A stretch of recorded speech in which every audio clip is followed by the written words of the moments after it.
Hello, hey. Okay guys, today will be the much anticipated new patch and the battle report.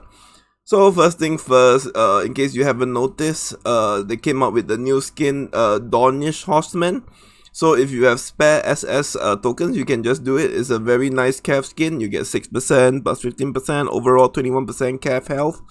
And you got 20k rally size, and you got some nice health and cav attack. Yeah, you get what I'm trying to say. Then they also upgraded the the GUI for the castle and marching. Not bad, nice touch. Any other hidden flaws? Not for now though. So oh wait, you got this piece of dude. Now this is the new battle formation. So I've been studying up on this, and it's really weird though. So it's like okay, so the formation attacks roughly the same, but there are some lines that are really funny. So for example, like you see the blue side, which is outside, A2, which is Layla gang, A3 and A4. Where is A1 and A5? So A1 is my Andrea, A5 is my Layla. So far as I can tell, the lineup now, you're fighting individual squad. So it's like your A1 fights with A1, B1 and C1. And while it actually makes it, they break the teams up into 5 though. So when they say are there any changes, so the biggest change is that supposedly when your first line dies, so it's like your A1, B1 and C1, all of them get wiped. You lose 20, you lose Andrea as your commander, the passive bonus. So this actually doesn't make any sense though. I've been looking at it though. So it's like, if you, so the only way that it would make sense would be in this formation. So let's say this. So if B1, you only have Layla gets wiped, and you won't have Layla's bonus. But if you're playing 3 formations, like in this line, it's actually incredible hard for you to wipe your A, B and C line. So it only affects people playing the mono line formation. So if you're mono line and somehow your A1, like in this, gets deleted, so your whole unit goes without Layla. So all her passive is taken out. I'm not sure that if she's your Lord for your bonus, you get taken out. But just to be on the safe side, always put your Lord as number 5, because this is the last line. So in actual fact, if you're playing mono line, you should be putting your Lord last. But if you're playing 3 lines or 2 lines, the game really doesn't really make much of a difference though. So I think the new battle is discouraging people from playing mono line, because they probably see too much mono line rallies. So for example, if this, let's say this Layla gets wiped out, then and I lose the passive bonus here. So yep, it will mean that my Layla is gone. So as a good practice will be to buffer your lines though. So instead of saying like full cavalry like this, you add like a bit more troops so that your Layla doesn't get bumped out. Okay, so what I think for this example is going to happen. For example, if your B1 gets wiped, it moves to your specific commander C1 at the back. So what does this really mean? Means like don't play mono lines formation though. So like if you play mono, at least buffer a bit of troops or in front troops so that your Lord doesn't get bumped out that easy. And another tip is this. So when arranging a formation, don't put your Lord in line 1, because I got a sneaking suspicion that if your Lord get bumps out, you might lose your Lord bonus with the glorious gear. So always put your Lord like at the column 5. So other than that though, does it really like have a battle effect difference? Not really though. So from what I noticed is that instead of hitting, like, what's the report? So if you're playing 3 formations, if your B1 gets wiped your troops attacking on the other side gets to attack the person's B1, regardless of whether this is in play or not.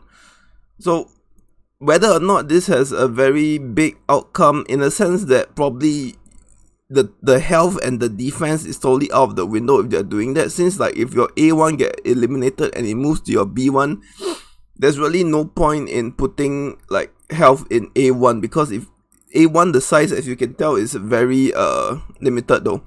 So right now it becomes like a chess match. So all this can hit your A, but if this A1 is cleared, your back 3 line can hit your B1.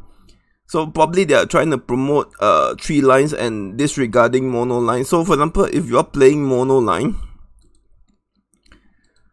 always, and B1 gets bumped out, you lose your Layla's bonus, and if you have no lot, you get dicked on really hard. But to go around this, always make sure you have some number of infantry and cavalry. So if you're using like this, is always good to have at least 2 lines.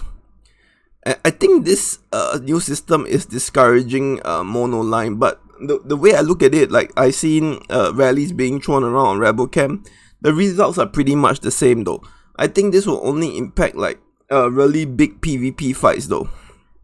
So what can I say is that if you play mono line, you at least have to put some backline troops for it to get assigned though. But if you put really a little backline troops, you get when your A1 gets wiped, the other one can attack your B1 regardless of whether A2, 3, 4, 5 is in play. So the new battle system is pretty much the same though. It's only meant to buff up commanders, cause like, okay, so TLDR, if you're not a max account or you're not fighting like max every day, the PvP system is basically the same. So this is the major change right here. So in the past, if you did this, one of your commanders will not skill will not activate. So if you have all level 5, one of them will not activate. But with the new update, you can do this and all 5 of them will activate, because they are all pure cav. The restriction of only allowing 4 troops is out the window. Then another thing I noticed is that last time the commander damage isn't really a lot, so this new system promotes level 75 and level 80. So if you look at Awakening, let's say in the Awakening system, for example, this Miranda is usually the same though. So level 3 is sufficient though. Like level 4, you get her ultimate is usually like not very good, but in this new combat system, the level 4 ultimate is actually really important, that the damage is actually significantly increased. So if you look at like the what I call it, the bonuses, the battle report.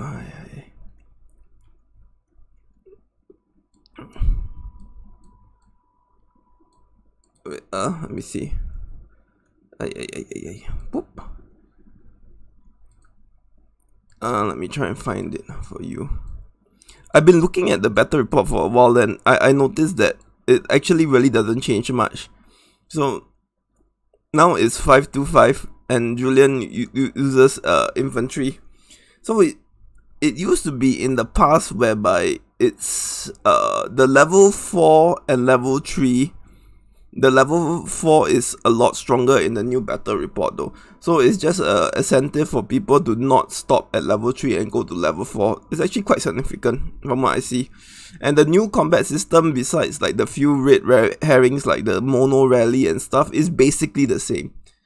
I can tell you it's the same. It's actually beneficial for free to play, cause like if you have like all cav and some are free to play and some are 50, all of them get activated. You don't actually have to have like a Julian and stuff now to buffer it out. So any interesting point to take note? From what I see, is basically the same. They're just buffing up commander damage. So the only person that you can see from this battle report getting affected is Julian. So for every 1-2 track by the troop Julian belongs to, attack damage by increase. It's actually a slight nerf, so I can show you this. So okay, so if you look at Julian, it used to be his adding 2% to all spear, but now the 17,000 spear, 600k cavalry, and 4k, no wait, about 10k elite all gets buffed up by 2%. So if you look at his 1/5 of the whole army, he's actually getting 0.4% total attack, which is really stupid. So there are some strategic location like your lord being 5th, and if Julian is important, put it at the 4th. And for this lineup, I'll put my Chris number 1 because if he suddenly dies, I have Layla and Andrea and Lila procting. So there's actually some minor nuances though. I can't say too much though, but the reason I make this video for you guys is that TLDR, this thing really doesn't have to change. They're just buffing up commander damage. And if you're the only thing that I can see foreseeing being a problem is people playing mono rallies. So now mono rallies, at least some add like infantry and spear to like buffer it up. I think they really want to discourage the mono rally plays though. Cause like if you're mono rally in that Layla mono situation that I pointed out, it's just gonna get you cause your lord's gonna be missing. And to be honest, I haven't seen it in action. There's no PvP. I will do an updated version but for now, the TLDR is I want to tell you guys is the battle report is the same. The way they attack is the same. There's no special nuances that you have to do. I know it's a bit let down, and the only thing is the commander damage has been significantly increased. That's it. So the only reason why they came up with this new battle report is because I think in the future awakening commanders has something to do with the square. So for example, Kevin's awakening could be like random 5 segments of your army get plus 20% attack. So this is like, for now only Julian is affected. From the rallies I've seen, it's not really changing. So TLDR, the people who are actually really scared, just hold your horses. If you're rallying people, mono rally is actually really bad if you lose more than X%, but now you just need to buffer up to play around this. Your lord and commander positioning actually does matter now. So for example, for this, I'm going to put my Sack first and my Chris, then I'm going to put my Chris, then I'm going to put my Annie, Julian, and Layla. Wait, Julian first, and Layla. Cause if Julian has overtime skill, and if he's first to get knocked out, I won't get his level 4. So for now, TLDR is the same. Like, don't just do whatever you're doing. The results will pretty much be the same, except that your commander positioning must be affected. So if I'm using Layla, I will probably put all my men at the side and my female commanders at the bottom, and cause I always want my passives to proc. Very minor nuances, doesn't affect anybody. I know this is a short video, but as it goes on, I will expand more, but this is just a general idea of how the battle report works now. It's the same, guys. They just buffed up commanders and force you to position matters now. Other than that, don't foresee any changes to it. Strategy is always going to be the same. Feel that your frontline health still matters though, but maybe there can be a consideration for second life health. Like I said in the beginning, if A1 gets bumped off, your B1 is exposed despite A2, 3, 4 being able to survive. So I'll play around more, and this is just a short snippet of the new battle report from what I find out, and conclusion is the same. Thank you guys for watching, and this has been a video. Maybe after KVK I'll do an updated video studying more battle reports though, cause it's actually really hard to get data like hitting rebel camps. Take care, bye bye.